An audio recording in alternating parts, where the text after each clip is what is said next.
মধ্যপ্রাচ্যের দুই শক্তিশালী দেশ ইরান ও ইসরায়েল বহু বছর ধরে উত্তেজনার আগুন জ্বলছে। রাজনীতি, সামরিক শক্তি এবং পারমাণবিক ইস্যু এই দ্বন্দ্ব পুরো বিশ্বকে চিন্তায় ফেলেছে। ইসরায়েল বারবার অভিযোগ করে ইরান গোপনে শক্তিশালী অস্ত্র তৈরি করছে।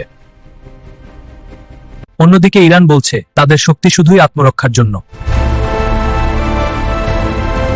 মধ্যপ্রাচ্যের আকাশে প্রায়ই দেখা যায় যুদ্ধবিমানের টহল। একটি ছোট সংঘর্ষ বড় যুদ্ধে রূপ নিতে পারে, বিশ্বজুড়ে এমন আশঙ্কা। ইরানের মিসাইল প্রয়োগটি এখন মধ্যপ্রাচ্যের অন্যতম শক্তিশালী। এই শক্তির কারণে অনেক দেশ ইরানকে বড় সামরিক শক্তি হিসেবে দেখে। ইসরায়েলও পিছিয়ে নেই, তাদের আধুনিক প্রতিরক্ষা ব্যবস্থা অত্যন্ত শক্তিশালী। যুদ্ধ হলে পুরো মধ্যপ্রাচ্য ধ্বংসস্তূপে পরিণত হতে পারে। বোমা বিস্ফোরণে মুহূর্তেই শহর পরিণত হয় ধ্বংসস্তূপে।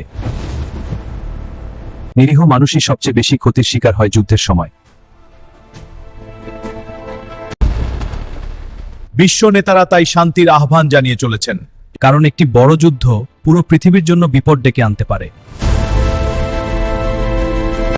শান্তিই পারে এই উত্তেজনা শেষ করতে, এটাই এখন পুরো বিশ্বের আশা।